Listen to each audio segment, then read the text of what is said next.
మన ప్రభువును రక్షకుడైన యేసుక్రీస్తు వారి శ్రేష్టమైన నామములో ఈ ప్రార్థన కూడికుడి వచ్చిన మీ అందరికి కూడా నా హృదయపూర్వక వందనాలు తెలియజేస్తున్నాను. దేవుడి మీ అందరిని దీవించును గాక. ఒక చిన్న వాక్యం చదువుకొని పెద్దగా ముగించుకుందాం. గల్తీలకు రాసిన పత్రిక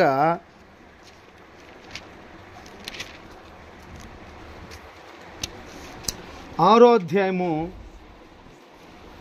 గల్తీలకు రాసిన పత్రిక 6వ అధ్యాయము 7వ వాక్యాన్ని చదువుకుందాం. మోసపోకుడి, దేవుడు వెక్కిరించబడడు. మనుషుడు ఏమి విత్తునో ఆ పంటనే కోయును. చాలు,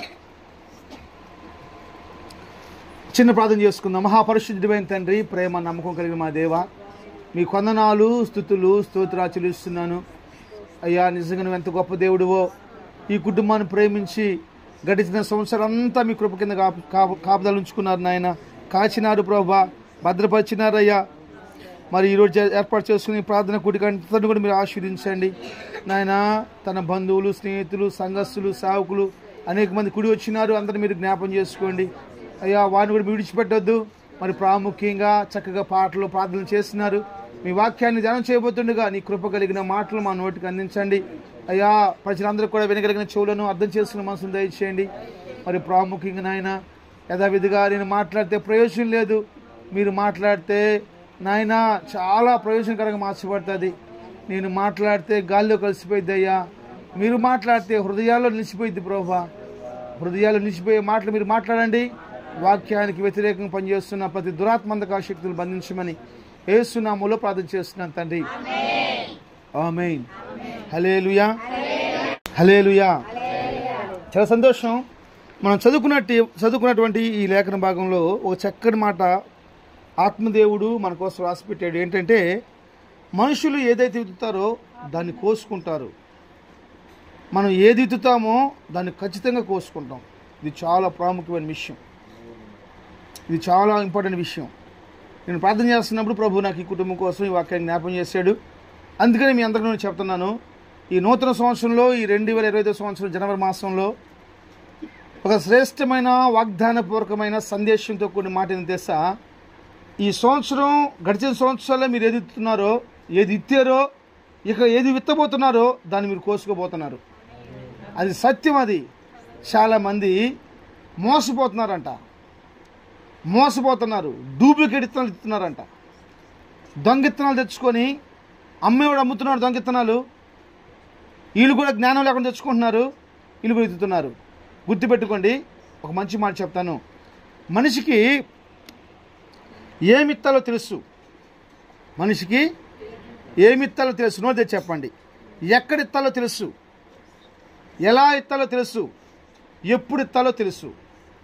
ఏమిత్తాలో తెలుసు, ఎక్కడ ఇత్తాలో తెలుసు, ఎప్పుడు ఇత్తాలో తెలుసు, ఎలా ఇత్తాలో తెలుసు. మనిషికి తెలుసు, కానీ సాతాను గారికి ఏం తెలియదు. సాతాను గారికి ఒక్కటి మాత్రం తెలుసు, మోసం చేయటం మాత్రం తెలుసు. గోధుమలు తీసుకొచ్చేసి గురుగులు విత్తడం మాత్రం వాడికి తెలుసు. మనిషి అలా కాదు, సాతాను గాడి కంటే గొప్పవాడు. Praise the Lord. నువ్వు నేను సాతాను గాడి కంటే గొప్పవాళ్ళం. మనం దాన్ని చూసి భయపడటం కాదు. నీకోసం సృష్టికర్త అయిన దేవుడు ప్రాణం పెట్టాడు. నీకోసం, నా కోసం సృష్టికర్త అయిన దేవుడు కోట్లాది దేవదూతలను విడిచిపెట్టేసి భూలోకానికి వచ్చాడు. హల్లెలూయా. దేవుని పెట్టారా? వాక్యం వింటున్న మీరు నేర్చుకోవాల్సిన సత్యం ఏంటి తెలుసా? మనం ఏది విత్తుతామో దాన్ని కోసుకుంటాం. ఎక్కడ విత్తుతామో దాన్ని కోసుకుంటాం. ఎలా విత్తుతున్నామో దాన్ని కోసుకుంటాం.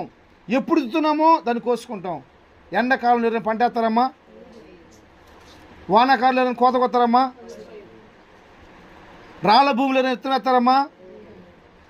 ఎక్కడ వేయాలో, ఎప్పుడు వేయాలో, ఎలా వేయాలో వాళ్ళకి బాగా తెలుసు. చాలా బాగా తెలుసు. జాగ్రత్తగానండి. ఈరోజు నేను చెప్తున్న మాట ఏంటంటే, మీరు ఎక్కడైతే, ఎప్పుడైతే, ఎలా అయితే విత్తుతున్నారో దాన్ని కంపల్సరీ కోసుకుంటారు. అయ్యో మర్చిపోయినా కుదరదు, అయ్యో సారీ అన్నా కుదరదు. సారీ బిల్లు తూచులు జాంతన్నాయి. ఒక దైవజనుడు సాక్ష్యం చెప్తున్నాడు. ఏమో సాక్ష్యం చెప్తున్నాడంటే, ఆ అబ్బాయి వచ్చేసేసి అంటున్నాడు, అయ్యా పాస్టర్ గారు ఒక మాట చెప్తాను, దయచేసి నా పేరు చెప్పకుండా ఎవరికైనా చెప్పని చెప్పానంట. అనేక మంది యవనస్తుల్లో మార్పు కలగడం కోసం నా సాక్షి జీవితాన్ని మీరు చెప్పని చెప్పానంట.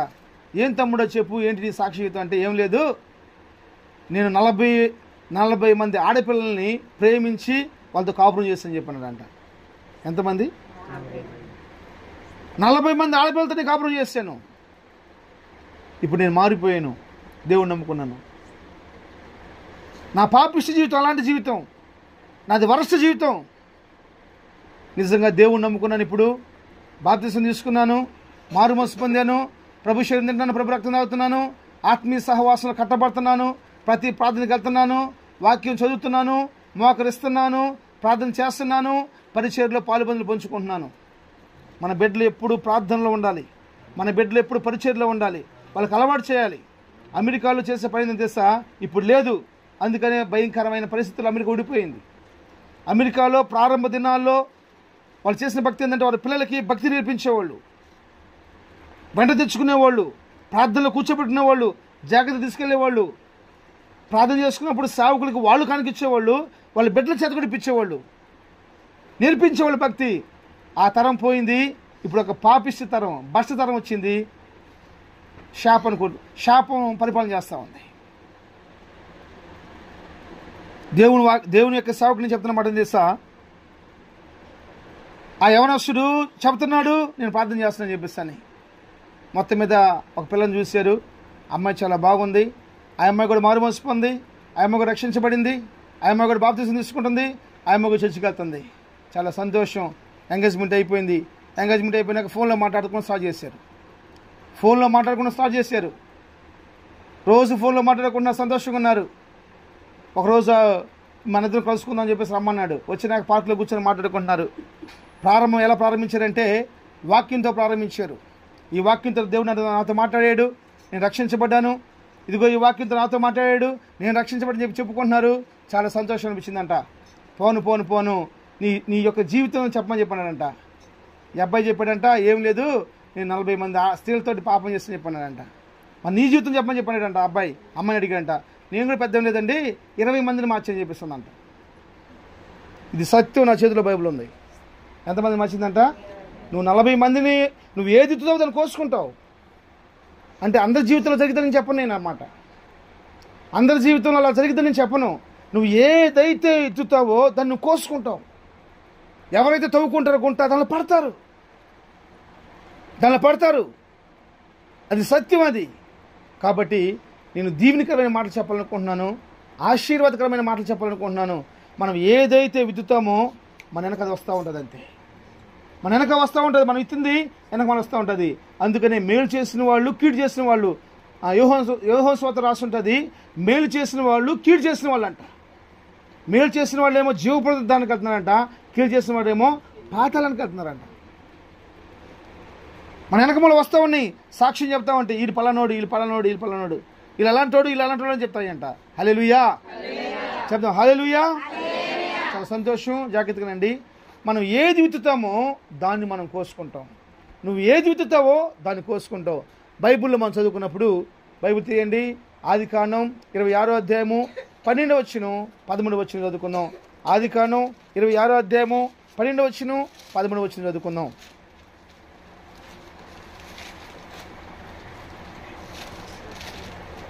ఆ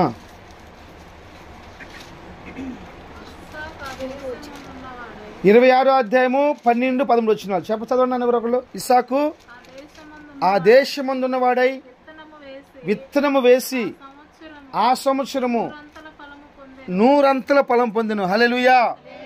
ఇస్సాకు ఎక్కడున్నాడు? అట్లా ఉంచున్నా, మళ్ళీ చదవండి. నేను చదవమన్నప్పుడు ఇస్సాకు ఎక్కడున్నాడంట చెప్పనందో చెప్పాలి. ఏ దేశం అది? ఆ దేశం అంటే ఆయన దేశం కాదు. ఆ దేశం అంటే ఆయన నివసించే దేశం కాదు, ఆయన సొంత దేశం కాదు, ఆయన పుట్టిన దేశం కాదు, ఆయన పెరుగుతున్న దేశం కాదు. గెరారు దేశం, అబీమెలెకు రాజు, ఫిలిస్తీన్ దేశం. అది ఫిలిస్తీన్ దేశంలో ఉన్నాడు ఇస్సాకు. బైబిల్ చెప్తున్నమాట తెలుసా? ఒక విత్తనం వేసాడంట. Praise the lord. అతను విత్తనమేగా ఆ విత్తనం ఎలా అయింది తెలుసా? 100 ఫలం పొందిందంట. ఆయన ఏది ఇచ్చాడో 100 కోసుకున్నాడు. వేస్తున్నాములో 100 కోస్తున్నాడు. మన దేవుడి యొక్క గొప్పతనం ఏందో తెలుసా దేవుని బిడ్డలారా? 1% మనం చేయగలిగితే 99% ఆశ్రయించే దేవుడు ఆయన. 1% మనం చేయగలిగితే 1% మనం చేయలేకపోతున్నాం అంతే. 1% మనం చేయలేకపోతున్నాం అంతే. నేను రోజు ఒక షాపులో పాలు కొనుక్కు వస్తూ ఉంటాను ఏదైనా మీటింగ్స్ ఉన్నప్పుడు. నిన్న కూడా ఒక షాప్లో రోజు తీసుకొచ్చే షాప్ కాడికి పోసేసి పాలు కొనుక్కొచ్చాను. నేను తెలుసు వాళ్ళకి. ఇంటికి వచ్చినాక సాగులు వస్తున్నారమ్మా తోడేయమని చెప్పేసి అన్నాను. తోడేస్తే ఎంతసేపు ఉన్నా కానీ అవి పెరిగవట్లా. కారణం ఏంటంటే 1 లీటర్ పాలలో 1 లీటర్ నీళ్ళు కలిపేసేసి 2 లీటర్ల పాలలో 2 లీటర్ నీళ్ళు కలిపేసారు వాళ్ళు. రోజు పోయేవాడిని. వాళ్ళ ఆలోచన ఏంటంటే నువ్వు ఒత్తేరా లేకుంటలేదు, నువ్వు కాకపోతే ఇంకొకళ్ళు అంతే. వాళ్ళకి కావాల్సిన కస్టమర్ కావాలంతే, డబ్బులు కావాలి వాడికి అంతే. మోసం చేసి సంపాదిస్తే అది నిలబడి చేస్తున్నాములో. హల్లెలూయా. బైబిల్ చెబుతుంది ఆ సంవత్సరం అతను విత్తనం వేసాడు, ఆ దేశంలో విత్తనం వేసాడు, 100% పంట వచ్చిందంట. అక్కడ ఒక మాట రాసి ఉంటుంది మా 13 వచ్చిన ఎట్లా అతడు మిక్కిలి గొప్పవాడు అవ్వేంత వరకు క్రమక్రమంగా అభివృద్ధి పొందుతున్నాడు. ఫిలిష్తీయులు ఓకే కలిగినందున ఫిలిష్తీయులు ఏం చేశారంట చూడండి.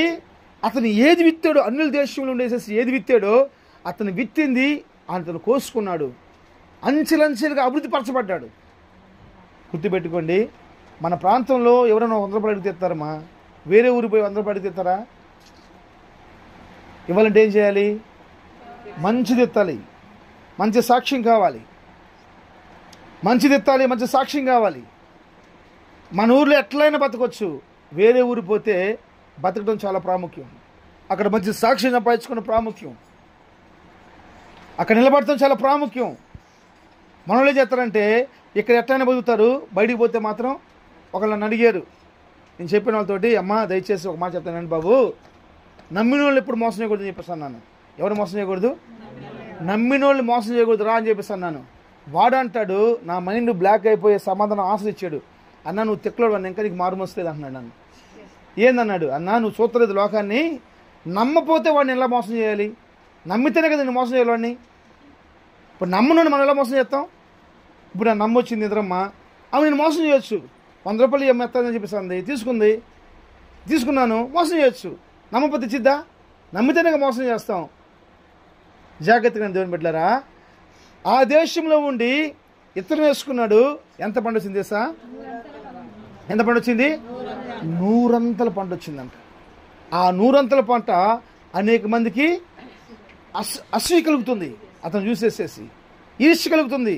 బైబిల్ చదివిన మాట తెలుసా? 14 వచ్చింది.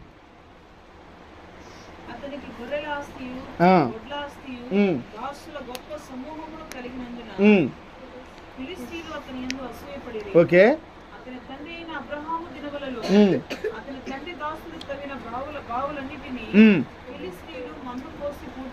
ఓకే. అభిమేలెకు జాగ్రత్తనండి. అభిమేలెకు అంటే ఎవరు తెలుసమ్మా? ఆ దేశపు రాజు వచ్చి ఒక సర్వసాధారణ మనిషి ముందు కూర్చొని అంటున్నాడు, నువ్వు మాకంటే బహుబలం కలిగినోడివి. ఒక్క మనిషి ఒక కుటుంబంతో అన్నాడు. వచ్చి ఒక కుటుంబం ఉంది, ఒక దేశం ఆయన పక్క ఉంది. అభిమేలెకు పక్కనే ఒక దేశం ఉంది. ఆ దేశానికి రాజు ఇస్సాకు ఒక్కడ ఒక పక్కన ఉన్నాడు.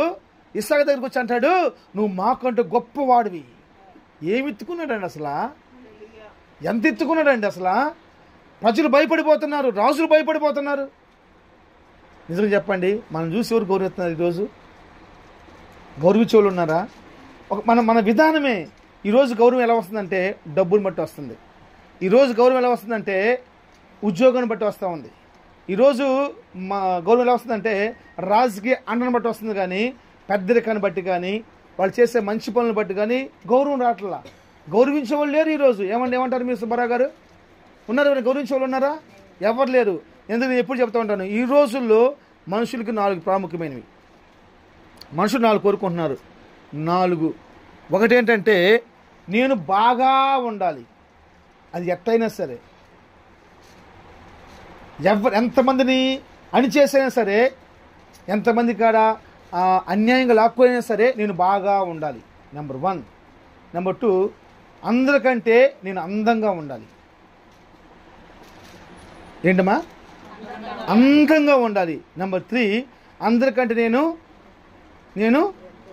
నేను చిన్నవాడిగా ఉండాలి. ఎలా ఉండాలి?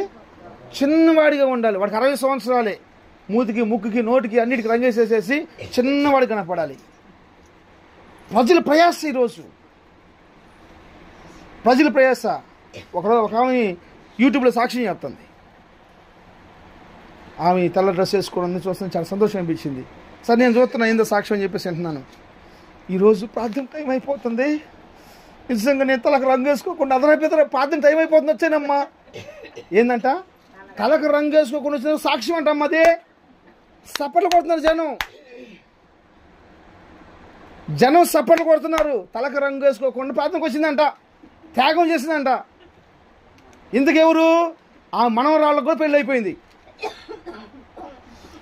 చిన్నపిల్ల కాదేమేమి, మనవరాళ్ళకు కూడా పెళ్ళి అయిపోయింది. ఒకటి చెప్పండి, ఒకటి ఏంటి? నేను బాగుండాలి, అందంగా ఉండాలి, నేను చిన్నవాడిగా కనపడాలి. 3 ఏం చేస్తా? 4 ఏం చేస్తా? అతిశయంతో కూడిన గర్వం, ఎవరిని మర్యాద చేయకూడదు.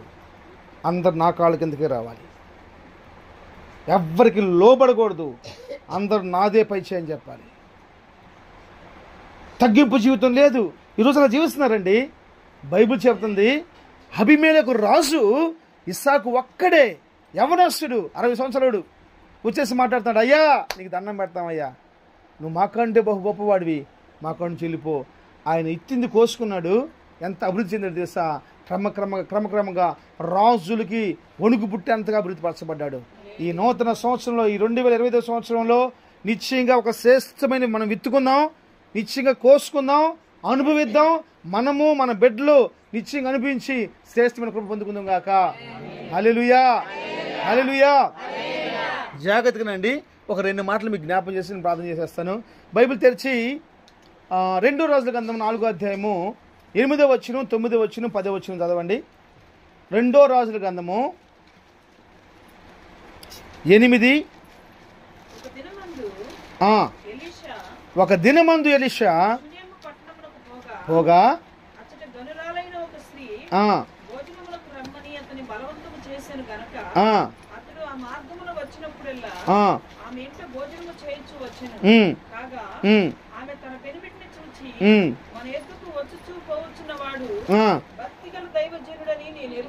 ఓకే,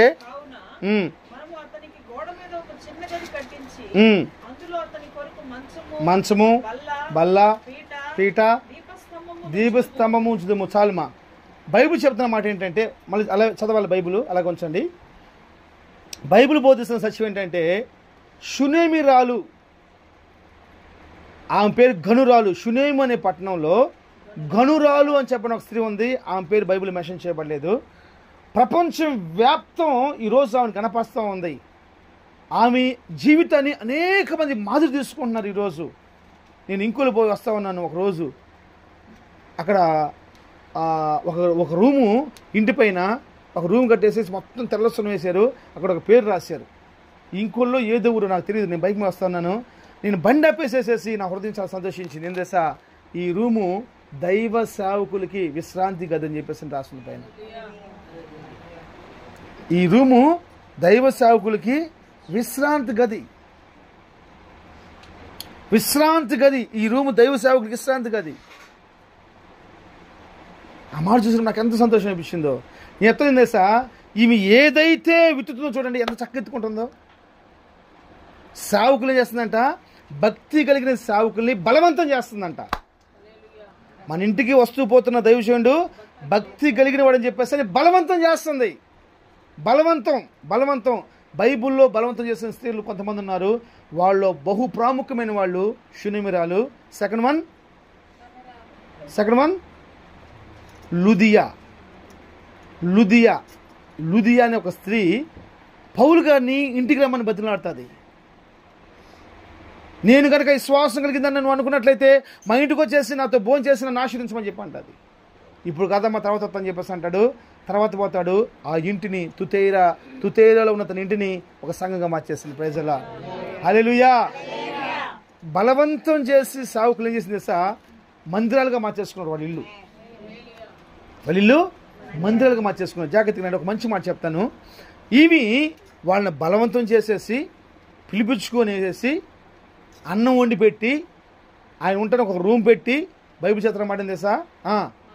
మంచం, బల్ల, పీట, దీపం ఏది తక్కువ లేకుండా ఏర్పాటు చేస్తుందంట. ఇదంతా ఒక లెక్క అయితే 13 వచ్చింది చదవండి. 13 వచ్చింది చదవండి. అతడు అందరూ చెప్పండి. అబ్రహం గారు ఎట్లంట చెప్పాలి, అందరూ చెప్పాలి. భూలోకంలో పిఎం అంటే ప్రైమ్ మినిస్టరే వచ్చిన, ఎవరు ఆయన పేరు నరేంద్ర మోడీ గారు వచ్చిన, ప్రధానమంత్రి వచ్చిన, లేకపోతే రాష్ట్ర ముఖ్యమంత్రి వచ్చినా సరే ఆయన్ని ప్రతి ఒక్కరిలో చూస్తారు తెలుసా? శ్రద్ధగా చూస్తారు. కానీ ఈ స్త్రీ యొక్క గొప్ప విషయం తెలుసా? ఆమె శ్రద్ధగా ప్లస్ భక్తిగా చూస్తుంది. ఎవరు చూస్తారండి భక్తితో ఎవరు చూస్తారు? ఒకరోజు ఇంటికి పోయాను. ఇంటికి పోతే టీవీ మోగుతూ ఉంది.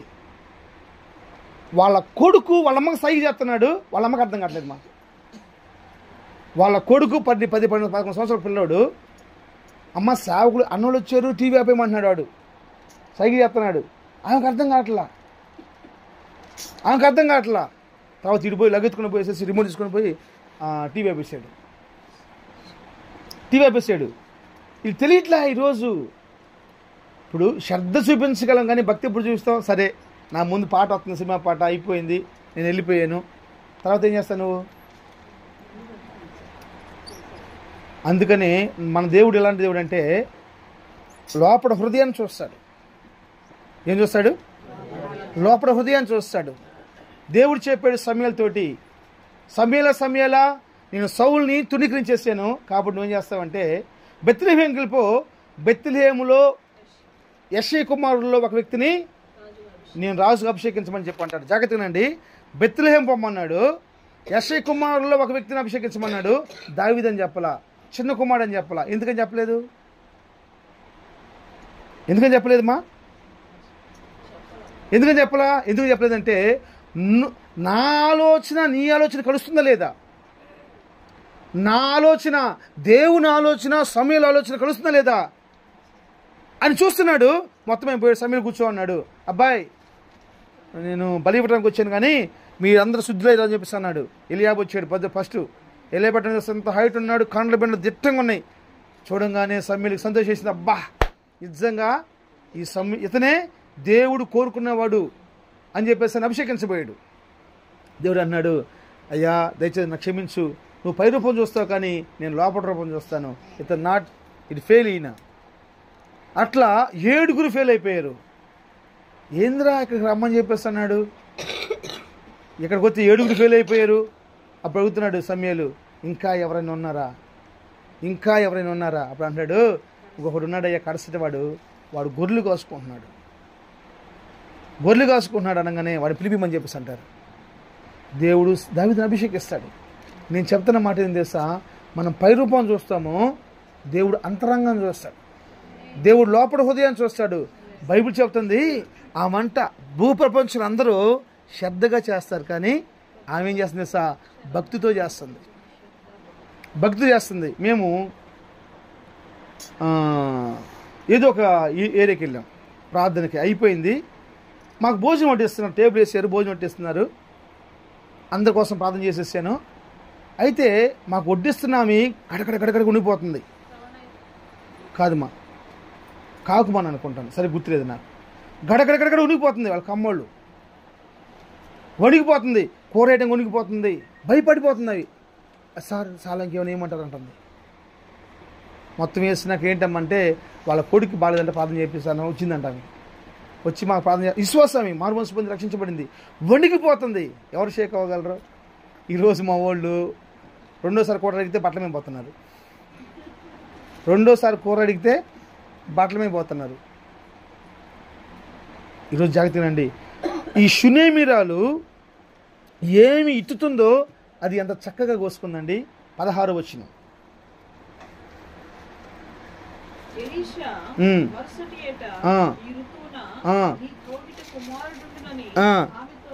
అడిగిందా అమ్మ? అడిగిందమ్మా? పెద్ద చెప్పండి. తెలుసా తెలియదు? అడిగిందంటమ్మా. షునేమిరాలు అడిగిందా? మనం ఎందుకు అడుగుతున్నా? మనం ఎందుకు అడుగుతున్నాం? అసలు మనం ఏం అడుగుతున్నాం? నువ్వు ఇత్తు అడగాల్సిన అవసరం ఏందమ్మా? శౌరి పాష గారు ఉండేవాడు, పాపం చనిపోయాడు, దేవుని దగ్గరికి వెళ్ళాడు. ఆయన మా కాడికి వస్తా 4 గంటలు 4 మామిడికాయలు తీసుకొస్తాడు. తీసుకొచ్చి ఏం చెప్తాడు తెలుసా? ఈ సంవత్సరం మా చెట్టుకు 2000 మామిడికాయలు కాస్తాయని చెప్తాడు. 2000 మామిడికాయలు కాస్తే దశభాగం ఎంతమ్మా? కనీసం 200 తీసుకురావాలిగా. 200 తేడంట. 4 తీసుకొచ్చాడు. బల్లె ఉన్నాయి కాయలు మాత్రం. ఏం చేస్తారంటే నేనే తింటా 2000 కాయలు అన్నాడు ఆయన. ఆయన అంటాడు, ఈ సంవత్సరం అంతా కూడా మేము బయట కాయలు కొనము, మా చెట్టుకు కాసిన కాయలు మేము తింటాం. నువ్వు ఇత్తితే నువ్వు కోసుకుని నువ్వు అనుభవిస్తావు. అడగాల్సిన కర్మ మనకెందుకమ్మా? అడగాల్సిన బాధ మనకేముంది? నీ మనసులో ఊహించిన దానికంటే ఎక్కువ చేసే దేవుడు మనకు ఉన్నాడు కదా. నీకు ఏమి కావాలో ఎరిగిన దేవుడు ఉన్నాడు కదా. ఆకాశ పక్షులు చూడువి, అవి ఎత్తవు, కోయవు, కోటలో కూర్చుకొనవు. వాటికంటే మీరు గనులు కాదా? శ్రేష్టమైన వాళ్ళు కాదా? ఉన్నతమైన వాళ్ళు కాదా? నువ్వు విత్తుమా. నువ్వు విత్తితే చాలా సంతోషపడతావు అంతే. కుమారుడిని మీదకి వస్తాను అడగలా, అసలు నోరు తెసే మాట్లాడలేదు. నేను చెప్తున్నా, ఈ మాట నాకు చాలా బలపరిచింది. నువ్వు ఏదైతే ఎత్తుతావో దాన్ని సమృద్ధిగా నువ్వు కోసుకుంటావు. ప్రైజ్ ది లార్డ్, హల్లెలూయా. నువ్వు ఏదైతే విత్తుతావో దాన్ని సమృద్ధిగా కోసుకుంటావు. చివరిగా నేను మాట ముగించబోతున్నాను. 126వ కీర్తన 126వ కీర్తన 5వ వాక్యం 6వ వాక్యం చదవండి. ఫస్ట్ 5వ వాక్యం చదవండి.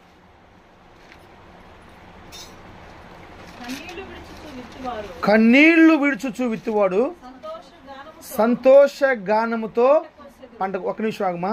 ఎలా ఇస్తున్నారంట వీళ్ళు? నేను చిన్నప్పుడు నాకు 7-8 సంవత్సరాల వయసు ఉన్నప్పుడు జాగర్లు 3 అని ఒక ఊర్లో ఉన్నాను. చెప్పండి ఏ పేరు? ఎంతమంది తెలుసమ్మా? దేవుని స్తోత్రం. చాలా మంది తెచ్చేది. దేవుడి మీద ఆశ్రయించిన గాక. ఆ జాగర్ల 3 అనే గ్రామంలో నేను ఉన్నప్పుడు బడికి సరిగ్గా పోతే మా నాన్న ఏం చేశారంటే పొలం పని పంపించేవాడు. పొలం పనికి పోతే ఆ రైతులు నాకు పెట్టిన పేరు ఏంటంటే రామ్ బాణం అని పేరు పెట్టారు. ఇట్లా చూసేకి వెళ్ళిపోతాం, అంత ఫాస్ట్గా పని చేస్తాం. ఏదన్నా కొత్తగా పని స్టార్ట్ చేస్తున్నప్పుడు సాక్ష్యం చెప్తున్నాను. నేను కొత్తగా పని స్టార్ట్ చేస్తున్నప్పుడు నేను వచ్చిందాక ఆగి నా చేత మొదటి ఇత్తనం నడిపిస్తారు. నా చేత మొదటి ఇత్తనం నడిపిస్తారు. గుర్తు ఎందుకని? నేను బాగా కొంతమంది చెప్తా ఉంటారు, ఇది హుషారుకున్న వాళ్ళు ఫస్ట్ మొదలు పెడితే నడువులు పుట్టవు అని చెప్పేసి అంటారు. సెంటిమెంట్ అనమాట వాళ్ళకి. నా ద్వారా ఎందుకు నడిపించారంటే వీడు హుషారుగా ఉంటాడు, చాగ్గా ఉంటాడు, మంచి మనస్సు కాబట్టేసి ఈ పంట బాగుపడుతుందని చెప్పేసి అని ఈ పదే నీరసంగా అని నేర్చుకుంటూ ఉన్నా అనుకో, నా చేత నడిపిస్తాడా? నా దేవుని కృప ఏదో తెలుసా? ఏడ్చేవాళ్ళు ఇత్తితే అది బహుగా పండిద్దంట. లోకం ఏం చూసిద్దంటే హుషారుగా ఉన్నవాళ్ళు చూసిద్ది. నా యేసయ్య ఉండలేసా? కన్నీరు కార్చేవారు ఇత్తితే నా దేవుడు చూస్తాడంట. ప్రైజ్ ది లార్డ్, హల్లెలూయా, హల్లెలూయా. దేవుని బిడ్డల జాగ్రత్తనండి. వాక్యం మనకు బోధిస్తున్న సత్యం తెలుసా? వాళ్ళు కన్నీరుతో ఇత్తారు, సంతోష గానాలతో పంట కోసారంట. చాలామంది వ్యాపారాలు ప్రారంభిస్తారు, ఎన్ని రకాల వ్యాపారాలు చేస్తూ ఉంటారు. దానిలో ఫెయిల్. దేనికి ఫెయిల్? మన ప్రియులు ఒకళ్ళు చికెను శారబా బండి పెట్టారు గేట్ కాడ. అసలు ప్రార్థన చేయించారు. నేను ఈ దేవుని చిత్తం కాదు వద్దన్న, నా మాట వినలా. మొత్తం మీద కొంచెం ఏర్పాటు చేసేసారు. ఇక వాళ్ళ వల్లగాక అప్పులైపోయి వదిలిపెట్టేశారు. దేవుని సేవ చెప్పినప్పుడు వినాలి కదా, దేవుని చిత్తం కాదని చెప్పినప్పుడు వినాలి కదా. ఫెయిల్ ఓటమి. సంతోష గానాలతో పంటకు వస్తారంట. ఎంత పట్టుకుని ఇస్తున్నారు చెప్పండి మా? పిడికిడేనంట. ఎలా కోసుకెళ్తున్నారు? 6వ వచనం. ఎంత అంటమ్మా? పిడికిడి విత్తనములు చేత పట్టుకొని ఏడ్చుచూ పోయితువాడు ఏంటంట పనలమా బస్తాలంట. ఇది అద్భుతం. నా జీవితంలో ప్రభు నెరవేర్చిన కార్యం ఇది. స్తోత్రం. నా జీవితంలో ప్రభు చేసిన కార్యం ఇది. నేను చెన్నై పోయినప్పుడు నా చిన్న సాక్షి చెప్పి నేను ముగిచేస్తాను. చెన్నై పోవడానికి నాకు ఛార్జ్కి డబ్బులు లేవు. 2006-7 సంవత్సరాల్లో నేను చెన్నై పోవడానికి నాకు ఆ డబ్బులు లేవు. అక్కడ పోయి నా ఫ్రెండ్ ఒక అబ్బాయి ఉన్నాడు ఇక్కడ. నాకు బహుగా దాహం వేస్తుంటే వాటర్ బాటిల్ 10 రూపాయలు. మేము విజయవాడ పోయితే విజయవాడని పోయాము. విజయవాడ నుంచి వేసేసి అక్కడ ట్రైన్ మమ్మల్ని ఫ్రీగా తీసుకెళ్తాను అనమాట. అక్కడ పోయాం. అక్కడ పోయినాక మంచిలు అవుతుంది. మంచి దగ్గర నాకు ఆ డబ్బులు లేవు. అప్పుడు ఆ అబ్బాయి వాటర్ బాటిల్ కొనుక్కొచ్చుకున్నాడు. ఆ అబ్బాయి అడగటం నాకు క్షేమం అనిపిస్తుంది. ఎందుకు కొంచెం మంచి నీళ్ళు తాగాలని చెప్పేసి అంటాం కోసం 5 పైసలు నాకు లేదు. నేను పోయినాక నాకు అక్కడ వాళ్ళు నాకు పెట్టిన పెట్టుబడి ఎంతంటే 6,000 రూపాయలు. 6,000 రూపాయలు పెట్టుబడి నాకు పెట్టారు. నాకు బాగా గుర్తు. 6,000 18 సంవత్సరాల క్రితం 6,000 రూపాయలు నాకు పెట్టుబడి చెన్నైలో పెట్టింది. ఆ పెట్టుబడితోటి నేను లిడియా మైకిల్ అక్కడికి వెళ్ళిపోయాం. వాళ్ళు చిన్న బిడ్డలు వాళ్ళు. మేము వెళ్ళిపోయాం 2007లోనో 2008లోనో సరిపోయి 16-17 సంవత్సరాల క్రితం వెళ్ళిపోయినాక ఎలా వెళ్ళామంటే ఒక యూరియా గోతం, మా మామయ్యలు పొలం పనిచేస్తారు కాబట్టి యూరియా గోతంలో 2 గోతాల్లో సామాన్ వేసుకొని పోయాం. ఒక బ్యాగులోనేమో బట్టలు పెట్టుకొని 2 గోతాల్లో చిన్న చిన్న సామాన్ పెట్టుకొని వెళ్ళాం. పోయేసేసేసి అద్దెకి తీసుకునే ఇల్లు మొత్తం మీద కాపురం స్టార్ట్ చేసేసాం. 2016 సంవత్సరం మేము అక్కడి నుంచి వచ్చేటప్పుడు 16 టైర్ల లారీకి సామాన్ చాలక వదిలిపెట్టేసేసి 2015 సంవత్సరంలో 50 లక్షల రూపాయల క్యాషు, 11 లక్షల రూపాయల కారు, 30 లక్షల రూపాయల స్థలం, ఇంకా చాలా ప్రాపర్టీ నా అక్కడ ఉంది. 2015 సంవత్సరం వచ్చినప్పుడు గుప్పుడు విత్తనాలు. ఎందుకంటే నా విశ్వాసం అక్కడ చేసిన భక్తి తెలుసా, ఏ రోజు అయినా సరే 9 గంటల ప్రార్థన అంటే 9 గంటల ప్రార్థన. శనివారం మేము మధ్యాహ్నం పొయ్యి ముట్టిస్తే ఆదివారం రాత్రికి మేము పొయ్యి ముట్టించేది. నేను కానీ మా బిడ్డలు కానీ నేటి వరకు కూడా మోకాళ్ళ ప్రార్థన, ఉపవాస ప్రార్థన, కన్నీటి ప్రార్థన. నేను పడికెళ్ళిపోతే ఏమి మాకు కూర్చొని చేసి ప్రార్థన చేస్తా కూర్చుంటారు. మాకు చేసిన కేటాఫట్ తెలుసా, నేను వెళ్ళే జాబు, లేకపోతే ఇల్లు, లేకపోతే చర్చి. ఈ 3 కేటాఫట్స్. ఇంకెవరు నాకు బంధువులు కూడా తెలియదు. ఇంకెవరన్నా మనోళ్ళకి పండగ ఏంటంటే మాకేదైనా లీవ్ దొరికినప్పుడు ఇక్కడ రావటమే, ఇంటికి రావటమే పండగ. గుప్పుడు ఇత్తనాలు మా పనుల మోసుకొచ్చారంట. 40 సంవత్సరాలు 25 లక్షల మందిని ఒకే ఆహారంతో పోషించాడు దేవుడు. ఒకే నీళ్ళు వాళ్ళు బండ్ల నుంచి వచ్చి నీళ్ళు తాగారు. వాళ్ళు మారాని మధురంగా మార్చి ఆ నీళ్ళే అందరు తాగారు. నేను చెప్తున్నానండి, జాగ్రత్త. నేను ఒక మాట చెప్తున్నాను. ఇది తెలుసా, డబ్బు గురించి నేను మాట్లాడట్లేదు. యేసు ప్రభునందు విశ్వాసం ఉంచిన వాడు డబ్బు గురించి ఆలోచించాల్సిన అవసరం లేదు. నేను చెప్పే సాక్ష్యం అదంతే. డబ్బేందమ్మా, కాగితాలవి. నువ్వు ప్రభునందు విశ్వాసం ఉంచు, ప్రభు నీ కుటుంబం నడిపిస్తాడు. చాలామంది ఎక్కువ వాళ్ళు, చాలామంది కూడా మీరందరూ నాటుకుంటున్నారు. ఆమేన్. మీరు చాలామంది ఎత్తుకుంటున్నారు. ఆమేన్. మంచి ఎత్తుకుంటున్నారు. ఆమేన్. క్వాలిటీయే ఎత్తుకుంటున్నారు. ఆమేన్. అవునా కదా? ఎత్తుకుంటున్నారు కదా? అయితే మీరు చేస్తున్న ఒక మిస్టేక్ అని చెప్పమంటారా? ఎంత కాస్ట్లీ విత్తనాలు నువ్వు విత్తుకున్నప్పటికీ మనం ఎందుకు ఓడిపోతున్నాం, ఎందుకు అవమాన పాలవుతున్నాం చెప్పండి? మీరు కాస్ట్లీ విత్తనాలు ఇస్తున్నారు కానీ దానికి నీళ్లు పోస్తే వృద్ధి కలిగిద్ది. నువ్వు నీళ్లు పోస్తే వృద్ధి కలిగిద్ది. మనం కాస్ట్లీ విత్తనాలు మంచి స్థలంలో, రాళ్ళు లేని స్థలంలో, ఎండగాసే స్థలంలో, మంచుబడే స్థలంలో, వానొచ్చే స్థలంలో నువ్వు నాటుకుంటున్నావే కానీ దాని మీద నీళ్లు పోయిట్లా. నీళ్లు పోయకుండా ఏదైనా మొక్క బయటకు వచ్చిందమ్మా చెప్పాలి. ఇప్పుడు మీరేం చేయాలి చేస్తా, మీరు నాటుకుంటున్నారు కానీ నీళ్లు పోయి నేర్చుకోవాలి. చాలా మంది అంతే ఉన్నారు. నీళ్లు పోస్తే వరే పరలోకంలో ఉంటారు. Praise the Lord. అసలు నీళ్లు పోయటం అంటే ఏంటి?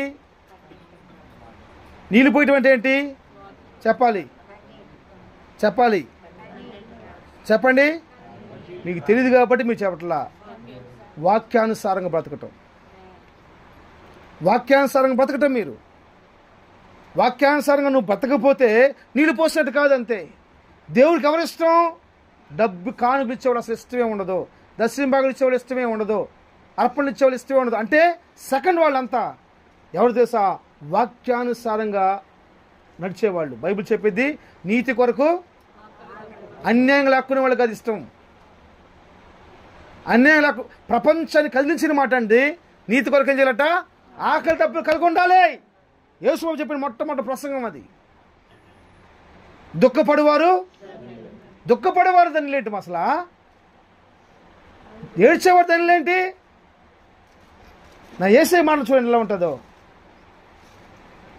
వాక్యానుసారం నువ్వు నడుచుకుంటే లోకానికి వెలుగుగా, లోకానికి ఉప్పుగా, లోకానికి మాధుర్యంగా నువ్వు మార్చబడాలంటే బైబిల్ చెప్తున్న మాట ఏం తెలుసా? నీతి కొరకు ఆకలి దప్పులు కలిగిన వాడిగా మార్చబడాలి, ఓదార్చేవాడిగా మార్చబడాలి, సమాధానపరిచేవాడిగా మార్చబడాలి. వీటికి మన కేర్ ఆఫ్ అడ్రస్సే ఉండదు. మనం నెత్తుకుంటున్నాం సంతోషం రాయిట్లా, అది నీళ్లు పోయిట్లా. నేను ప్రార్థన చేస్తున్న ప్రభు నాకు చెప్పిన మాట ఇదే. చాలామంది జీవితాల్లో ఫెయిల్యూర్ అవటం గల కారణం ఏంటి తెలుసా? ఒకటే రీజను. ఈ అబ్బాయి నేను చెప్పాను కదా ఎంతమంది పాట చేశారంట. ఆ అబ్బాయి చేసే పని ఏంటి తెలుసా? పులిపీట మీద చేసి వర్షిప్ చేస్తాడంట. ఫుల్పీట మీద ఉండే ఆరాధికుడు అంట, పాటలు పాడేవాడు అంట, 40 మంది అంట. ఇది తప్పు అయితే నేను దోషుకుని అవుతానంతే, నేను చెప్పిన మాట అబద్ధమైతే. పాటలు పాడుతూ నీకు చేతావు, ప్రార్థన చేయడం నీకు చేతావు, కానీ మనకేం చేత కదంటే వాక్యానుసారంగా జీవించడం చేత కాదు, చెప్పిన వాక్యాన్ని తీసుకుంటూ నీకు చేత కదా అసలు. కాబట్టే నువ్వు ఈ సంవత్సరం ఎత్తుకున్నది, నేను బాగా చెప్పాను, నాకు నచ్చిన మాట ఇదేం తెలుసా? నువ్వు పోయిన సంవత్సరం ఎత్తుకున్నది ఈ సంవత్సరం కోసుకుంటావు, ఈ సంవత్సరం ఎత్తుకున్నది వచ్చే సంవత్సరం కోసుకుంటావు. కొన్నిసార్లు 3 నెలల పంట వేస్తావు, కొన్నిసార్లు హైబ్రిడ్ పంట వేసుకుంటావు, కొన్నిసార్లు హైబ్రిడ్ పంట ఏం చెప్పండి? మోకాళ్ళు, ఉపవాసం, కన్నీళ్ళు, హైబ్రిడ్ పంట అది. హైబ్రిడ్ పంట అది. చాలామంది హైబ్రిడ్ పంట వేసుకోరు. హైబ్రిడ్ కాయలు కావాలని కోరుకుంటారు. మళ్ళీ ఏం కాయలు అవి? ఇండిషన్ వేసి పండించినాయి. మనోళ్ళు ఎక్కడికి పోయినా కానీ 10 గంటల అవగానే ఒక ప్రార్థన వచ్చింది. ఎవరు చేస్తున్నారు? కొన్ని పల్లెల్లోకి వెళ్తే 10 గంటల అవగానే ఒక ప్రార్థన వచ్చింది. ఏం ప్రార్థన అమ్మా? చర్చిల్లో పైన మైకి పెట్టి ప్రార్థన అన్నమాట. రెడీమేడ్ ప్రార్థన,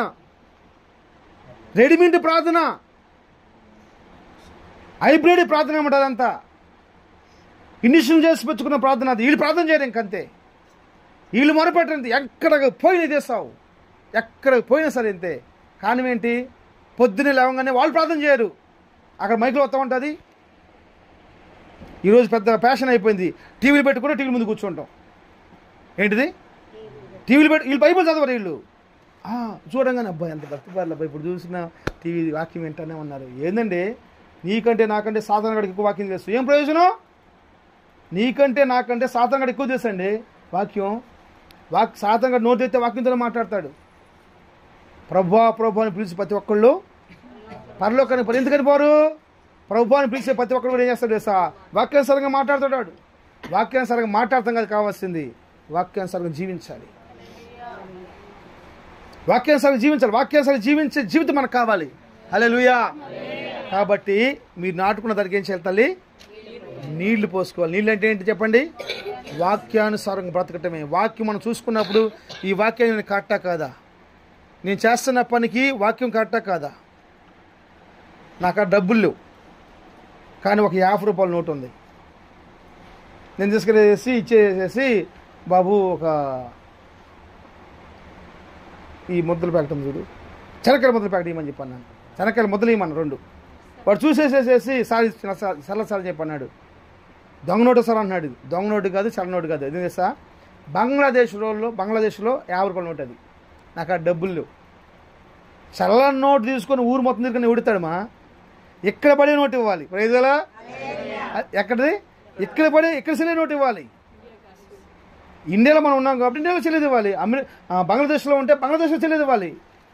మనం అలా ఉండకుండా ఇలా చేస్తే అట్లా. నువ్వు వాక్యాన్ని చూసుకోవాలి, నీ జీవితాన్ని చూసుకోవాలి. కరెక్టా కాదా? మేము ఒకరోజు మైకిల్ని హాస్టల్లో పెడతామని చెప్పేసి అని కారు వేసుకుని వెళ్తా తెలుగు ఏం చేసామంటే ఇది ఓపెన్ చేసాం, గూగుల్ మ్యాప్ ఓపెన్ చేసాం. గూగుల్ మ్యాప్ ఓపెన్ చేస్తే పోయాం. కొంతమంది చెప్పారు మీరు వెళ్ళాలండి, అటు వెళ్తే మీకు విజయవాడ మీదకి వెళ్తే చాలా లేట్ అయిపోయింది, దూరం అయిపోయింది, ఇలా అయితే షార్ట్ కట్ అని చెప్పేసి అన్నాడు. కొట్టంగా నిజంగానే గూగుల్ మ్యాప్ సింపుల్గా చూపించింది అది. ఒరే బాబా ఎంత తప్పు చేశాను బాబు, నిజంగా ఇలా పోతే బాగుంటుందని చెప్పేసి అని గూగుల్ మ్యాప్ పట్టుకొని స్టార్ట్ అయ్యాం. కారు ఎక్కేం లేదు, టీ తాగేమో, టిఫిన్ చేసాం. నైట్ 8-9 అయింది. కారు ఎక్కాం, టిఫిన్ చేసాం, బయలుదేరాం. వర్షం స్టార్ట్ అయిపోయింది. ఇంకా ఈ కారు ఆ గూగుల్ మ్యాప్ మమ్మల్ని ఎక్కడ తీసుకొని తెస్తా, పెద్ద కాలం ఉంది, అది ఏమంటారు దాన్ని, అది ఏమంటారు, అది ఏం బిజీ అంటారు మాది, వైఎస్ఆర్ కట్టించినే ఎవరు అది,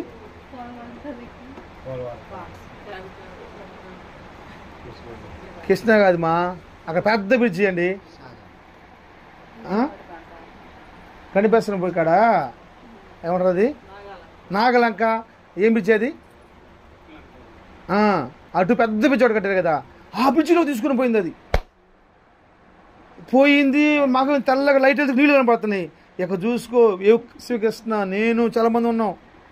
ఇక మాకు ఇక ఇది వస్తుంది ఎటుపోలు అర్థం కావట్లా, నిజం చెప్తున్నా, ఇది వస్తుంది. ఇక ప్రార్థన అయ్యా, ఇక ఎప్పుడు ఈ పని చేయమయ్యా, ఈ ఒక్కసారి గట్టెక్కి అయ్యా.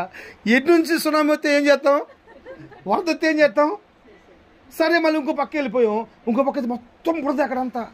మళ్ళీ భయం వేసేసి మళ్ళీ వచ్చినాక పాపం అక్కడ ఒక ఆయన ఉండేసేసి ఆ కాలంలో దారి చూపిస్తాడు, ఇటు బోండి సార్ అని చెప్పేసి అంటే మెల్లగా వచ్చి మైగర బురద మెల్లగా వచ్చేసాక ఒక లారీ దూరం నుంచి కనపడుతుంది. కంపెనీ కాడ ఒక లారీ లైట్ పోతా ఉంది. పెద్ద కాలం అయిపోయింది, 2 కిలోమీటర్లు ఉంటుంది అది. ఆ లైట్ ఎదురు చూసేసి మేము ఆ కారు ఎక్కినాక ఫస్ట్ దిగి అవనిగడ్డ బ్రిడ్జి దిగి చెప్తున్నాను సిగ్గు లేకుండా అందరం పాస్ పోసుకున్నాం. చూస్తానికి ఇట్టున్నాం, ఒక్కొక్కరు సామాన్యంగా లేరు, ఎట్టున్నాం. మళ్ళీ కారు కుయ్యమంటుంది ఆ బురదలో. మ్యాచ్ అవ్వాలి మనకు తెలిసినా కానీ, మన కారు ఉన్నా, కారులో పెట్రోల్ ఉన్నా, జ్ఞానం కలిగిన తెలివి కలిగిన మనుషులున్నా, అది ఇది మ్యాచ్ అయితేనే ఇంటికి వచ్చి సేఫ్గా చేరుతాం. వాక్యానికి మన జీవితానికి, వాక్యానికి మన నడకి అది మ్యాచ్ అయితేనే మనం ఇత్తుకున్నది ఫలభర్తగా మార్చబడింది. నేను రోషం కలిగి మాట్లాడుతున్నాను. మీరు ఇత్తుకున్న దాన్ని చాలా సింపుల్ అండి, వాక్యానుసారం జీవించటం కాదు. మన కష్టం అనిపిస్తుంది, అంతే కష్టం అనిపిస్తుంది. చాలా సింపుల్, వాక్యానుసారం జీవించడం చాలా సింపుల్. కాకపోతే ఏంటంటే మనకు కష్టం అనిపిస్తుంది. కష్టపడే దేవుని బిడ్డలారా, దానికోసం ప్రయత్నిద్దాం. ఈ కుటుంబం కూడా వాక్యానుసారంగా జీవించిన ప్రభు సహాయం చేయను గాక. ఆమేన్. దేవుడు ఇక్కడ చేరిన ప్రతి కుటుంబాన్ని ఆశీర్వదించును గాక.